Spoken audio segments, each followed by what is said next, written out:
French seam this time. So we're going to lock stitch, which means the running stitch machine.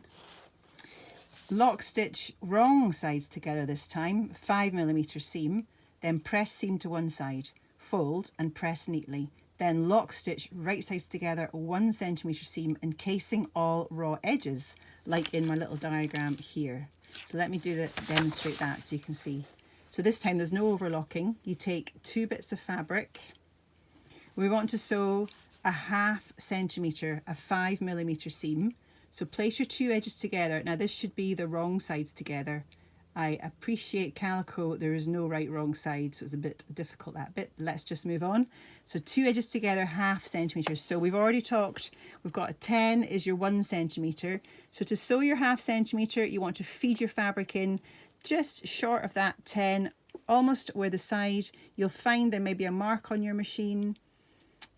Sometimes it's just in line with the edge of the foot on the edge of your fabric would be great. So let's just sew a little forward and back tack again. Make sure your 2 edges are nicely together and you're sewing a 1/2 centimetre seam.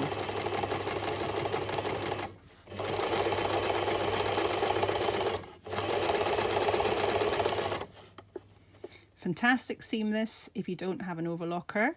A fantastic seam if you want the inside of your garments to look really nice and clean, because you'll see there will be no stitching showing, and no raw edges, I should say, showing. So take your work out of the machine, snip. That's my 1/2 centimetre. You want to press that to one side. So on the calico, you can use your finger to really press that. I'm opening it and pressing it. So we want a nice clean open, so that then when you have a look on the this is going to be the inside of the garment, you can see your row stitching. You can see your stitching. So you want to make sure that's nicely pushed to one side. Then you want to fold it back on itself so that you're encasing that raw edge. Do you see? And this time we're going to sew a centimetre seam.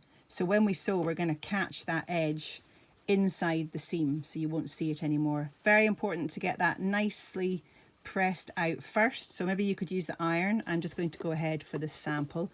Now I'm going to line it up with my 10. I'm going to sew my back tack. My machine I'm using for these samples is having a little bit. Let me just keep going. Just bear with me. If your machine does this, what I suggest you do is just take your work out, stay calm, unpick any loose threads. What's happened is it's formed like a double stitch. So we'll take that out. Can you believe I've just had this machine serviced as well? So there we are.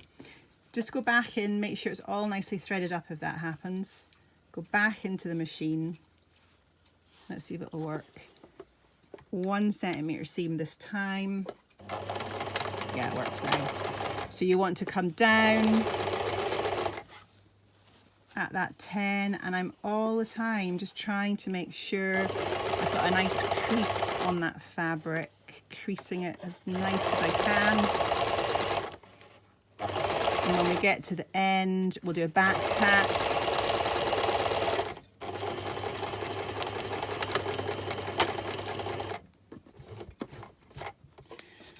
Lift your press foot, pull out your work, snip everything away, snip at the top.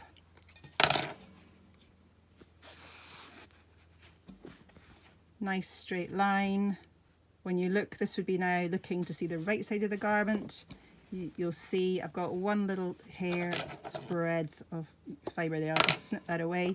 But all my raw edges, save 1 or 2 little thready bits, which you can trim, are encased. So it's a beautiful finish, a lovely fabric, such as lightweight silk chiffons. If you're doing garments, lingerie, evening wear, dresses, it's a lovely, lovely seam to use on those. But it's also a great seam for you to do professional looking sewing at home when you don't have an overlocker. It's a great way to run up clothes.